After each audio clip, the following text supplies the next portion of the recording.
Jadi kita dapat ilmu baru nih ya. Ada sedekah mentok, ada orang sudah mentok baru sedekah gitu ya. Ya, jadi saya berikan rumusan Qur'annya. Sebetulnya itu standar. Yang paling standar di dalam ujian Allah kepada manusia supaya ada nilai rasa dalam diri kita bahwa kita itu punya Allah. Itu poin tertingginya. Nah, biasanya pada titik-titik tertentu oleh Allah itu dihilangkan semua potensi-potensi dari makhluk sehingga kita bisa merasakan kenikmatan langsung untuk berinteraksi dan mendapatkan anugerah dari Allah. Itu titik tertingginya. Sambil contoh begini. Nabi Zakaria itu yang paling viral di Al-Quran salah satunya divonis oleh manusia tidak akan mungkin punya keturunan. Secara klinis mustahil karena istrinya divonis maaf, monofus dan mandul. Secara medis semua sudah angkat tangan. Tapi apa yang dilakukan? Nanti ini akan melahirkan rumus di Quran surah kelima Al-Maidah ayat 35. Nanti jadi rumus standar dari apa yang dialami oleh beliau ini. Di titik itu beliau menangkap isyarat bahwa ketika manusia sudah mengatakan tidak mungkin, itu tanda awal dari Allah supaya kita langsung memohon kepadanya karena Allah ingin memberi tanpa perantara siapapun. Maka dilakukanlah kemudian solat. Solat itu dalam bahasa Arab, terjemahan kitanya artinya sesuatu yang tersambung, terkoneksi. Karena itu saat kita sedang solat, kita sedang menyambungkan diri kepada Allah. Anta'budallaha ka'annaka tarah. Kata Mas Ihsan tadi. Kita menyembah Allah dan kita merasa diawasi, dinilai oleh Allah. Maka dalam solat itu beliau meminta. Ya, permintaannya viral. Qala rabbi habli min ladunka dzurriyyatan thayyibah innaka sami'ud du'a.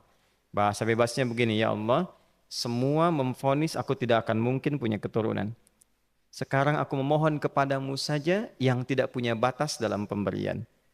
Nah, sebelum ke sedekah dengan harta, Allah mengajarkan dulu sedekahlah dengan tubuh kita. Karena tidak semua orang boleh jadi memiliki harta, tapi semua orang punya potensi untuk menggerakkan tenaganya untuk meminta. Oleh karena itu diletakkan sebelum harta itu solat. Kenapa rukun Islam yang kedua solat, selanjutnya zakat? Karena tidak semua orang bisa mengeluarkan harta. Kalau tidak ada satu pun mentok di harta, maka gunakan tubuh kita untuk menunaikan solat. Itu rumus Nabi Zakaria. Maka beliau tunaikan di mihrabnya Maryam, minta ke Allah. Rumus kedua, sebut nama Allah, Asmaul Husna, sesuai kebutuhan kita. Jadi nggak harus 99. Misal, ini mau menuntut ilmu, sekolah, sebut ya Allah ya Alim, pemilik ilmu. Ada persoalan rizki yang ingin kita dapatkan, ya Allah ya Razzaq. Ada proyek, ada kegiatan yang kira-kira tantangannya tidak mudah, ya Allah ya Al-Fattah. Ini beliau minta karena divonis tidak mungkin, maka meminta kepada Allah dengan nama pemberian tanpa batas, namanya Wahhab. Disingkatnya Hab. Rabbi habli, ya Allah yang tak punya batas dalam pemberian, mereka memvonis aku punya batasan, maka mohon anugerahkan darimu saja. Jika padamu belum sempat juga terkabul, maka mohon tunjukkan kepadaku dengan cara apa lagi aku mesti meminta. Maka dalam situasi mentok itulah kemudian turun langsung jawaban. Fanadathul malaikatu wa huwa qa'imun yusalli fil mihrab annallaha yubashshiruka bi Yahya. Tolong garis bawah ini.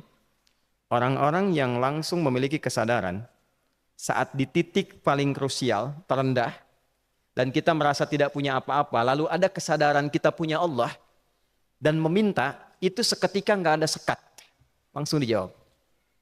Seketika. Nah, karena itu biasanya di momen tertentu setiap kita itu pasti mengalami peristiwa itu, apapun bentuknya. Nah itu kalau sudah sampai ke situ itu kode. Jadi di Islam itu nggak ada pesimis, ya tidak ada pesimis dan jangan pernah melarutkan diri pada sebuah vonis sudah ini nggak mungkin, nggak akan dikabulkan. Nah itu jebakan setan. Karena declare pertama iblis ketika melakukan kesalahan itu kalimatnya jelas. Ana khairum minhu khalaqtani min narin wa khalaqtahu ya min tin. Saya lebih hebat, lebih bagus. Allah nggak mungkin sudah nggak mungkin ada ampunan lagi. Jadi diteruskan kesimpulan ini karena nggak mungkin katanya diampuni, ya sudah bermaksiat saja. Karena nggak mungkin dikabul, ya sudah pesimis saja. Padahal di titik itu Allah sedang membuka. Temukan kata itu, temukan hubungan itu, minta itu tanpa sekat. Maka seketika malaikat turun menyampaikan, doamu dijawab. Itu sedang berdiri, baru selesai doa, belum selesai sholat, belum salam. Turun malaikat mengatakan, Allah kasih kabar, kamu akan punya anak, langsung namanya dari Allah Yahya. Jadi Yahya itu pemberian Allah. Ya, pemberian Allah. Yahya artinya hidup. Yang mustahil menurut manusia, lahir seorang bayi dari rahim perempuan yang divonis menopause dan mandul, kata Allah jadi dan hidup. Nah, rumus itu nanti terus dialami oleh para nabi, puncaknya di era Nabi Muhammad SAW, nanti melahirkan panduan di Quran surah 5 ayat 35. Ya ayyuhalladzina amanu ittaqullaha wabtaghu ilaihil wasilah. Perhatikan kalimatnya dengan detail ya. Hei semua orang yang masih merasa punya iman. Tuh iman kita disentuh. Jadi kalau mengalami persoalan di titik nadir, terendah, itu yang disoal oleh Allah imannya dulu. Kamu masih punya iman nggak? Orang beriman nggak mungkin pesimis. Orang beriman nggak akan putus asa. Orang beriman nggak akan bunuh diri. Imannya ditanya dulu. Katanya kau beriman, iman kamu di mana? Kalau masih punya iman, kata Allah, ini ujian dari saya supaya kamu nyebut saya. Katanya ingin mendekat, kata Allah kan? Ittaqullah. Nah ini rumusnya. Wabtaghu ilaihil wasilah. Kalau engkau pengen cepat dapat solusi, maka aku berikan perangkat untuk cepat mengabulkan doamu itu. Perangkat itulah disebut dengan takwa. Nah, takwa itu ada urutan 240 kali disebutkan dalam Al-Quran, dibagi pada 3 segmen. Segmen ibadah ritual, segmen ibadah sosial, satu lagi segmen rumah tangga. Ya, karena itu tinggal cari aja di ibadah ritual, misalnya sholat. Bangun tahajud malam, minta sama Allah, dekatkan diri kita. Salah satu kasusnya Nabi Zakaria. Ya, itu poin yang pertama. Yang kedua nanti ada maliyah sosial, itu yang tadi dipraktikkan, sedekah dengan harta. Ya, tidak harus banyak, yang penting Allah minta apa, ikhtiarkan, nggak akan dilihat berapapun nilainya. Yang dilihat itu ada nggak kemampuan mengimplementasikan imannya, itu poinnya. Titik itu, ya. Yang ketiga nanti di keluarga. Urutan pertama orang tua.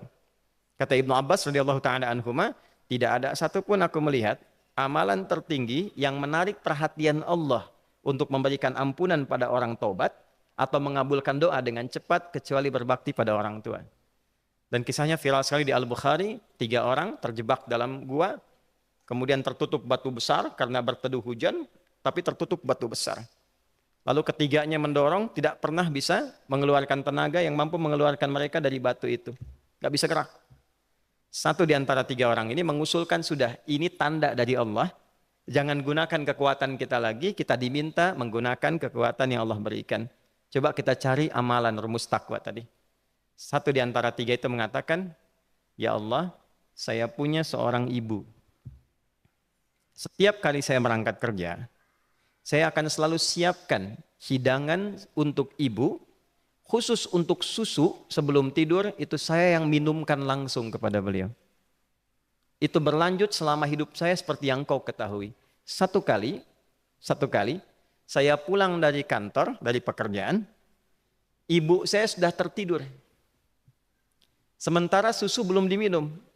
Dan kami putuskan tidak ada yang berani menyentuh susu dan minuman makanan kecuali ibu terlebih dahulu. Maka saya putuskan memegang nampan susu di samping ibu yang tertidur dan menunggu beliau bangun. Tiba beliau bangun tengah malam, saya berikan susunya tanpa saya katakan saya telah menunggu cukup lama untuk memberikan susu itu. Ibunya nggak dibangunkan, dibiarkan istirahat dengan nyaman, begitu bangun diberikan susu tanpa komen sedikit pun. Nggak bilang, mas betulnya udah lama tadi nungguin deh. Langsung diberikan. Seketika ibu senang istirahat dan lalu mengatakan pria ini, ya Allah, jika engkau ridha dengan amalku ini, maka mohon bebaskan kami dari kungkungan batu ini. Lalu ketiganya berikhtiar mendorong, yang tadinya tidak punya kekuatan, seketika batu itu menggelinding dan membebaskan 3 orang itu. Nah itu persegi dalil yang sebetulnya jadi pedoman hidup. Dalil itu kan pedoman bahasa Arabnya. Pedoman berkehidupan. Kita di Islam itu lengkap. Jadi kalau kita mengalami kasus itu dimanapun, ya, baik di kedudukan, di usaha, di pengetahuan, sudah mau ngapalin mentok, gitu ya, itu ujian.